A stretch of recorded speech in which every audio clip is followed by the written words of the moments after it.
તાજા સમાચારમાં આપ સૌ મિત્રોનું સ્વાગત છે। દોસ્તો તાજા અને મહત્વના સમાચારની વાત કરી લઈએ તો પ્રથમ સમાચારને લઈને વાત કરી લઈએ તો હવામાન વિભાગે જણાવ્યું કે પવન કેટલો રહેશે અને કઈ દિશામાં રહેશે। સમાચારને જાણી લઈએ તો રાજ્યના હવામાન વિભાગે ફરી એકવાર તાપમાનને લઈને આગાહી કરી છે। અત્રે જણાવીએ કે ઉત્તરાયણને હવે ઝાઝા દિવસ બાકી નથી રહ્યા, ત્યારે દર વર્ષની જેમ આ વખતે પણ કદાચ પતંગ રસિયાઓના મનમાં એ ચિંતા સતાવતી હશે કે આ વર્ષે ઉત્તરાયણ પર પવન કેવો રહેશે, કારણ કે દર વર્ષે ઉત્તરાયણના દિવસે સવારમાં પવનની ગતિ સારી રહેતી હોય છે, પરંતુ બપોર બાદ પવનની ગતિ ઓછી થઈ જાય છે। આથી પતંગ રસિયાઓને મજા બગડતી હોય છે। ત્યારે ઉત્તરાયણના દિવસે રાજ્યના હવામાન વિભાગે આગાહી સામે આવી છે કે 14 જાન્યુઆરીએ સારો પવન ફૂંકાશે, જેની ઝડપ 15 થી 20 કિમી પ્રતિ કલાકની રહેશે। અંબાલાલ પટેલે જણાવ્યું કે અમદાવાદમાં પતંગના રસિકો માટે સારા સમાચાર આવ્યા છે। આ વખતે પવનની ગતિ સારી રહેશે। આ વખતે ઉત્તરાયણ ઉપર વાતાવરણ સાનુકૂળ રહેશે। ઉત્તરાયણના રોજ ઠંડા પવનો ફૂંકાય તેવી શક્યતા જોવા મળી રહી છે, એટલે કે એમ કહી શકાય કે આ વખતે ઉત્તરાયણ પર સારો એવો પવન રહેવાની શક્યતા છે। અત્રે નોંધનીય છે કે હાલ સમગ્ર રાજ્યમાં ઠંડીનું જોર યથાવત છે। દર્શક મિત્રો, બીજા મહત્વના સમાચારની વાત કરી લઈએ તો વાઇબ્રન્ટ ગુજરાત ગ્લોબલ સમિટનો સમાપન થયો છે, જેમાં 140 દેશોના પ્રતિનિધિઓએ ભાગ લીધો હતો, તેમજ 4 દેશોના વડાઓ અને 14 દેશના મંત્રીઓ પણ હાજર રહ્યા હતા। અત્રે જણાવીએ કે 3590 ઇન્ટરનેશનલ ડેલિગેટ્સ પણ જોડાયા હતા। આ વાઇબ્રન્ટ સમિટમાં 2862 B2B અને 1368 B2B મીટિંગ આયોજન કરાયું હતું। સાથોસાથ 13 જેટલા પેવેલિયન અને 1200 કરતાં વધુ પ્રદર્શનનું ખાસ આયોજન કરવામાં આવ્યું હતું, જ્યારે 450 MSME સેક્ટરના ઉદ્યોગપતિઓએ ભાગ લીધો હતો। આ સમિટના સમાપન સત્રમાં કેન્દ્રીય ગૃહમંત્રી અમિત શાહ તેમજ રાજ્યના મુખ્યમંત્રી ભૂપેન્દ્ર પટેલ ઉપસ્થિત રહ્યા હતા। આ પ્રસંગે કેન્દ્રીય ગૃહમંત્રી અમિત શાહે જણાવ્યું હતું કે અમૃતકાળની સૌથી પહેલી વાઇબ્રન્ટ ગુજરાત સમિટમાં સમારોહ ભાગીદાર થવું મારા માટે સૌભાગ્યની વાત છે। વધુમાં કહ્યું કે આ 20 વર્ષમાં ગુજરાતના માધ્યમથી દેશના વિકાસનો પાયો નખાયો છે। વાઇબ્રન્ટ ગુજરાતના લક્ષ્યને મોદીજીએ દિશા આપી છે।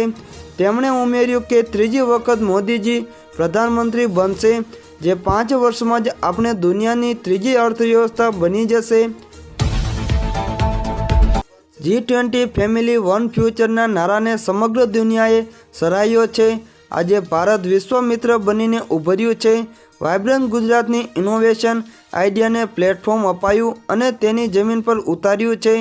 તેમણે કહ્યું કે વિકસિત ભારતનો રોડ ગુજરાતથી પસાર થઈ રહ્યો છે। અમિત શાહે વધુમાં કહ્યું કે ગ્રીન ગ્રોથ સ્ટ્રેટેજી માટે મોદીજી આજે સમગ્ર માળખું બનાવ્યું છે। ગ્રીન હાઇડ્રોજન મિશન વિશે અને ખૂબ વિશ્વાસની સાથે કહેવા માગું છું કે ભારતનો સ્પેસ સેક્ટર પણ આવનારા દિવસોમાં ખૂબ જ આગળ વધશે। મુખ્યમંત્રી ભૂપેન્દ્ર પટેલે જણાવ્યું કે 10મી વાઇબ્રન્ટ સમિટમાં 140થી વધુ દેશોના પ્રતિનિધિઓએ ભાગ લીધો છે। વાઇબ્રન્ટ સમિટના માધ્યમથી MSME ઉદ્યોગને પણ નવું બળ મળ્યું છે। 32 જિલ્લામાં પણ આ વર્ષે વાઇબ્રન્ટ ગુજરાત વાઇબ્રન્ટ ડિસ્ટ્રિક્ટ કાર્યક્રમ યોજાયો છે। વાઇબ્રન્ટ સમિટ માટે ગ્લોબલ ટ્રેડ શો યોજવાની પરંપરા વડાપ્રધાને શરૂ કરેલી છે। આ summit Gujarat gateway to the future બન્યું છે। દર્શક મિત્રો, બીજા મહત્વના સમાચારની વાત કરી લઈએ તો દેશના સૌથી લાંબા સી બ્રિજનું પીએમ મોદીના હસ્તે ઉદ્ઘાટન।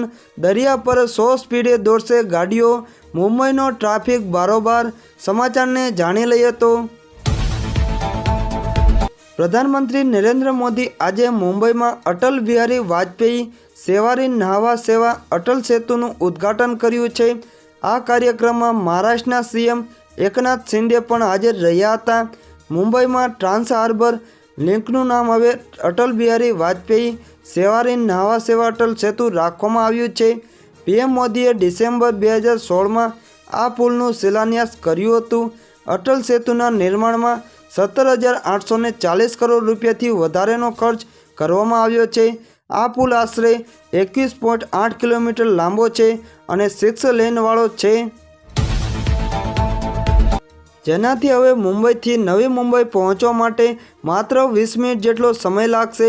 મુંબઈ પોલીસ અનુસાર અટલ સેતુ પર કારની મહત્તમ ઝડપ 100 કિલોમીટર પ્રતિ કલાક રાખવામાં આવી છે। સાથે જ બ્રિજ પર ચડવા અને ઉતરવા સમયે 40 કિલોમીટર પ્રતિ કલાકની ઝડપ રાખવા માટે જણાવ્યું છે। એટલું જ નહીં, આ બ્રિજ પર બાઇક, રિક્ષા અને ભારે વાહનો પર પ્રતિબંધ લગાવવામાં આવ્યો છે। આ સેતુ મુંબઈ ઇન્ટરનેશનલ એરપોર્ટ અને નવી મુંબઈ ઇન્ટરનેશનલ એરપોર્ટને કનેક્ટિવિટી પ્રદાન કરશે, જેથી મુંબઈથી પુણે, ગોવા અને દક્ષિણ ભારતની મુસાફરીમાં લાગતો સમય પણ ઘટશે। આ સેતુ મુંબઈ પોર્ટ અને જવાહર નહેરુ પોર્ટ વચ્ચે કનેક્ટિવિટી પણ સુધારશે।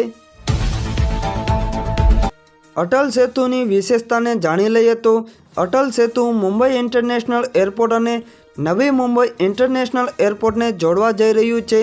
આ 6 લેન બ્રિજ પર દરરોજ 70,000થી વધુ વાહનો અવરજવર કરી શકે છે।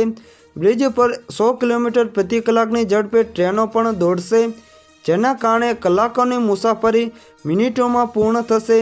મોટરસાયકલ, મેપોડ, 3 વ્હીલર, ઓટો અને ટ્રેક્ટરને આ પુલ પર પ્રવેશવાની મંજૂરી આપવામાં આવશે નહીં। આશરે 22 કિલોમીટર લાંબા પુલ દ્વારા દક્ષિણ મુંબઈથી નવી મુંબઈનું અંતર કાપવા માટે માત્ર 15થી 20 મિનિટનો સમય લાગશે। તેનાથી 1.5થી 2 કલાકથી વધુ સમયની બચત થશે। એક અંદાજ મુજબ દરેક વાહન લગભગ 300 રૂપિયાના ઈંધણની બચત કરશે। આ પુલ બનાવતી વખતે પર્યાવરણનું ખાસ ધ્યાન રાખવામાં આવ્યું છે। 6 લેન ઉપરાંત બંને તરફ એક એક્ઝિટ લાઇનની પણ વ્યવસ્થા કરવામાં આવી છે, તેમજ આ બ્રિજ આર્ટિફિશિયલ ઇન્ટેલિજન્સવાળા 190 CCTV કેમેરાથી સજ્જ છે।